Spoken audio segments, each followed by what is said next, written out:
Hello. So today I'm going to do an introduction to the OpenMined project. This talk has been repurposed from Andrew Trask, which originally developed these slides. I am now acting as an evangelist and an open source developer for the project. My name is David Rodas. So quickly jumping in, what is the traditional AI business model? So today you acquire data about people, train a model that does something useful, and then you sell that model back to the individuals in the form of an application. So what are problems with this today? So there are many problems, such as privacy. People are losing control of their data, where they risk embarrassment, resale, persuasion, or blackmail. They're losing a natural income, so data is now viewed as a natural resource, just like oil. Sensitive product problem. So some of these services are quite invasive or creepy. For example, I've seen a service that has started up recently which would take the pictures of individuals using social media or wherever they can find the information and evaluate the facial biometrics, performing some bias to determine if that individual would be a suitable hire for a company. And this company is working with various HR organizations. Aggregated power. So there are a few companies in the world that may jump out at your mind that have a lot of data, and this puts small startups at a disadvantage. So success criteria for this open source project: privacy. People get to maintain control of their data. Income. People can earn a passive income from their data. Sensitive products are still possible to be built, but they are built safely. So decentralized power, everyone controls the data, and this is still going to be a productizable ecosphere. So the creation of products and services will still be possible. So quickly, we're going to run through the ingredients for a solution, and then step 2, we will apply these ingredients for a successful application. So the first part we will run through very quickly and just touching on a few topics: deep learning, federated learning, homomorphic encryption, and blockchain smart contracts. So some of you may be familiar with some or all of these topics, but I want to touch on them very quickly. Deep learning, how does it work? And a couple of deep learning libraries that you can go and reference. So deep learning, you're basically converting dataset A to dataset B. So there's a hierarchy, aka neural networks. This is where the form deep comes from, all of these layers that are interconnected to each other. How does deep learning work? So basically you initialize a random function, the output is given, you compare that output. Is the prediction correct? Is it not? And you tweak these functions. So each of these lines will represent a so-called gradient, and these numbers will be tweaked plus or minus a very small value. So for example, we may process the picture of a puppy and get the outcome of cat. So a cat is not the same as a dog. So we will tweak these gradients in a deep learning process so that at the end, when we pass a picture of a dog through, we are returned the label of a dog. Very simplistic overview of deep learning. Deep learning libraries, if you want to jump in: PyTorch, TensorFlow, some of my favorites. Federated learning. What is federated learning and how does it work? And some federated learning platforms that are available today. So typically, I would think of federated learning in the aspect today, which is the most easy to conceive, is the text prediction that you will use either on your Android or Apple phone today. So as you are typing in, the device will now start to recommend what is going to be the next word in your sentence. So this machine learning is done over a distributed data set and that is where the mobile phones will come into play. So how does federated learning work? So the users download a neural network model that we just looked at with the gradients. The users train the model on their own data. The users upload these gradients that are representing the training data to a server in the cloud. These gradients are summed together to try to protect the user's privacy. The model is trained and updated in the cloud, and then the user will download the model that has been trained again, and that will enable even more advanced text prediction in this particular scenario. And this scenario can be applied to many different applications, games, photo recognitions, etc. So the two federated learning platforms today that are primarily in use is based on the research done at Apple and the research done at Google. Unfortunately today there are no open source federated learning platforms in use that I am aware of. Homomorphic encryption, and how does it work? So this is a very new topic to me and most of the individuals I've presented this topic to. So homomorphic encryption. Basically what this is going to do is allow the encryption of a numeric value and allow us to perform numeric operations on top of this encrypted value. So example, we may run 3 through this homomorphic encryptor, and we will return cipher A. We'll run 5 through this, and we return cipher B. So what homomorphic encryption enables us is to do 2 times cipher A, and we will get 6 cipher A plus cipher B. We can get return A, which is 5 plus A.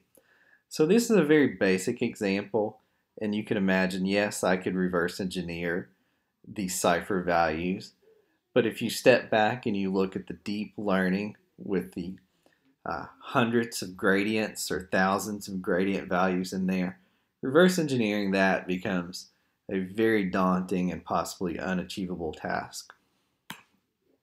So deep learning with homomorphic encryption, you can jump out and check out many open source libraries, and if you Google homomorphic encryption, you will come up with a plethora of research around this topic, which is very interesting, and I encourage everyone to jump out and take some time and study this. Smart contracts. What is a smart contract? What is a blockchain? How does the blockchain work? And how do smart contracts work? So what is a smart contract? So I like to think of a smart contract as an interpreted program that lives on top of a blockchain. So this data is stored on the blockchain, and it can process many things. It can act as a ledger, grabbing event and statistics, the status of today's events, for example. And it also, inside of this interpreted program, the smart contract, lives the rules for updating the change of the state of these variables. So what is a blockchain? A blockchain is a large distributed data set. And it's very interesting. So no one can edit or delete an old entry. No one can fake a new entry. And this is enforced by the fundamental computation limits, aka proof of work or mining, as you may understand with Bitcoin and so forth out there today. So how do blockchains work? I encourage you to take a moment and jump over to this URL and mess around. This is a very interesting web page that will show you some of the mathematical operations on how the empirical data is enforced on a blockchain. So how do smart contracts work? So the smart contract data, again, lives on top of the blockchain, which the blockchain cannot be modified. It can only be updated. So essentially, these interpreted programs can be updated, and the updates are available for everyone to see living on the blockchain. So there's complete transparency in this process. So we have very quickly went through the ingredients for a solution. Now we will apply these ingredients for an application. So again, the pieces that we will be using are deep learning, federated learning, homomorphic encryption, and blockchain with smart contracts. Again, we want to surmise the current status of the industry, the AI business model typically in place today, acquire data about people, train a model that does something useful, and then sell that model back to the individuals in the form of an application. Again, problems. People are losing control of their privacy, losing control of their data.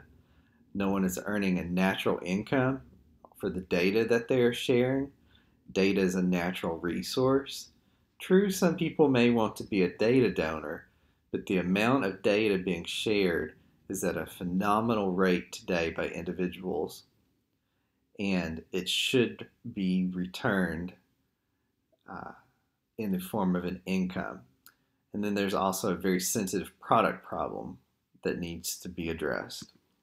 So the ingredients, we have just went through these: federated learning, deep learning, homomorphic encryption, and blockchains and smart contracts.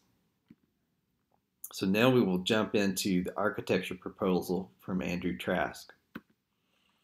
So here's a cloud-based model of what we would simulate today. All of the training is done inside of the cloud for AI Inc. All of the user's data lives inside the cloud. So this is the architecture we are going to try to break apart. So recipe one, so we're going to apply deep learning with federated learning.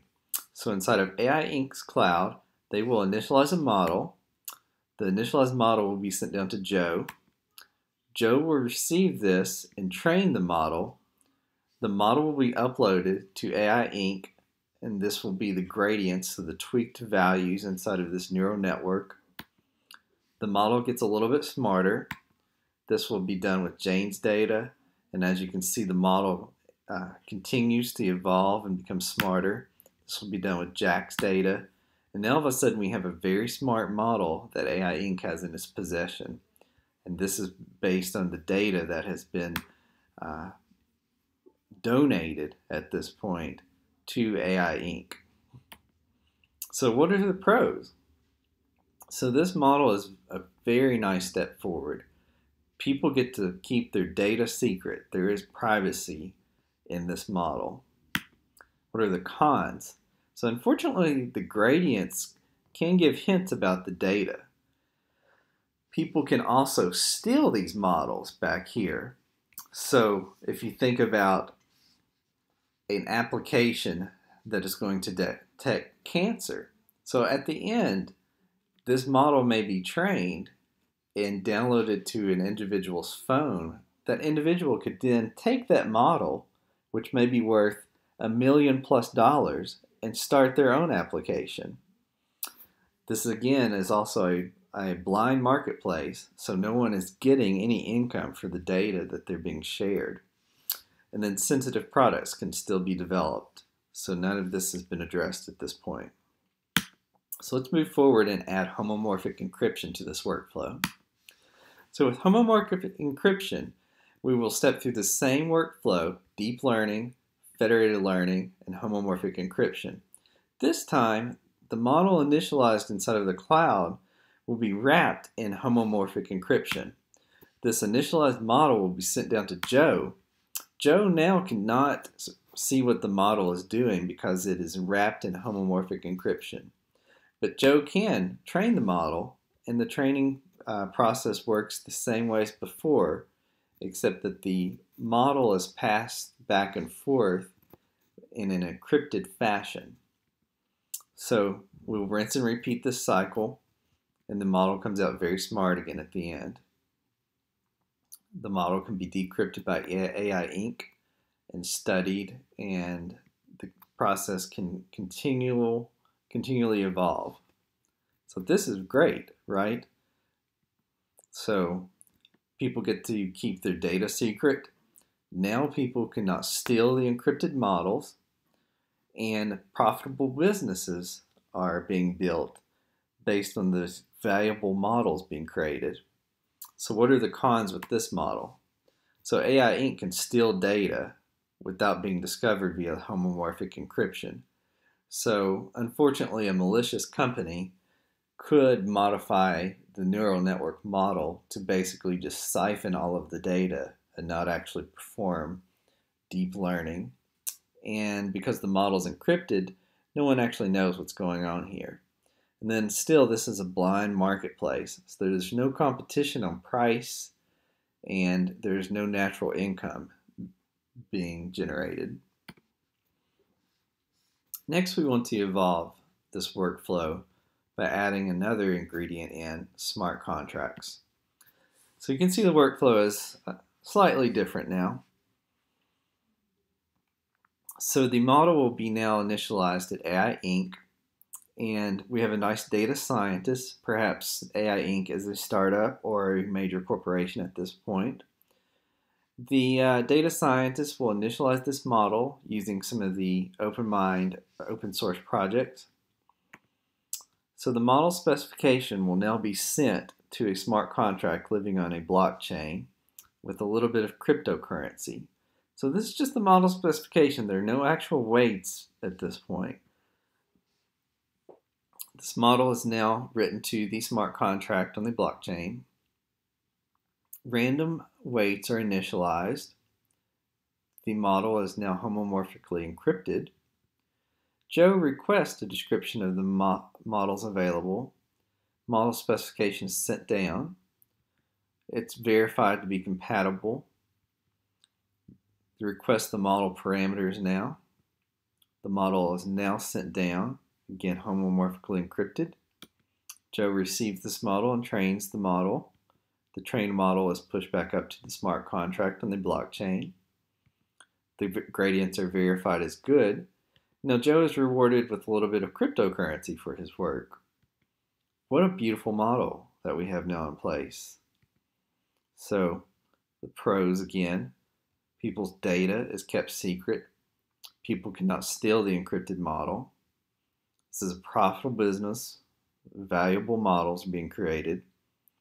AI Inc. cannot maliciously steal data because we have transparency via the blockchain. And now we have an open market. Rewards are transparent.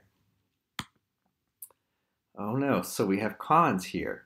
So the public-private key generation. Who is going to hold the private key for the homomorphic system?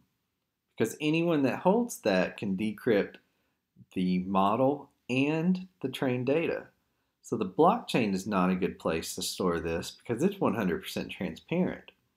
The miners could steal the model, so that is not a good place. And AI Inc., well, they could learn about data from the gradients. This is basically back to where we are today. So now we're going to introduce a third-party Oracle service. So we have the same workflow here with a couple of small changes. So on the data scientist side, everything will work the same, except he will also pass in his RSA public key this time. And then we have a third-party Oracle capsule service here. So this Oracle capsule service, the thought is today that this will be a black box service, perhaps run by large cloud providers such as Google Cloud or Amazon AWS. These Oracle capsule services will need to be very secure, and it would be recommended that the companies running these Oracle capsule services reach out and purchase stop-loss reinsurance contracts in the event of a data breach. So contracts starting at something like $1 million plus, depending on the value of the data flowing through these Oracle capsules in the event that there is a data breach. So let's step through this workflow now. So same thing, model specifications are sent over to the smart contract with a little bit of cryptocurrency and now the RSA public key. So these three items are now written to the smart contract. And now they are pushed over to the Oracle capsule. So the Oracle capsule has the model specification and the AI Inc.'s public key. Oracle now generates the public and private homomorphic encryption key. It generates the initialized parameters for the model. And now the black box Oracle service will encrypt the model using the homomorphic keys that it has now generated. This model will now be pushed back up to the smart contract along with the homomorphic public key. This will now sit on the smart contract in an encrypted state. So now we will cycle through the training piece again. Joe will call requesting model specifications. Model specifications are now sent down to Joe, viewed as compatible. Now Joe will request the model, most likely via interplanetary file system. The encrypted model with the randomly initialized parameters will be sent down to Joe. Joe will train this encrypted model, and again push this trained encrypted model back up to the smart contract on the blockchain. The gradients will now be verified as good. Cryptocurrency will be shared with Joe as he has generated good gradients for this model. So now we have this trained model living on the smart contract. So now this will be pushed over to the Oracle capsule service. The Oracle will be able to decrypt this because it is holding the homomorphic private key. Now the model will be encrypted with the data scientist RSA public key. This model will now be written back up to the smart contract and pushed over to the data scientist. So now the data scientist, having had generated the RSA public and private key, is able to decrypt this. So how can you jump in today? So OpenMined is an open source project. You can join our Slack channel, you can join our mailing list, and you can also view all of this on GitHub today. We are in a pre-alpha state. So here are the components today that have been created. We have Swift, a homomorphically encrypted deep learning library. We have Sonar, federated learning server. We have Mine, the federated learning client. And we have the capsule service that has been built. So you can jump over to openmind.org. Openmind.org generated this presentation based off of Andrew Trask's original talk. Here's my information, and here's Andrew's. And thank you for your time today.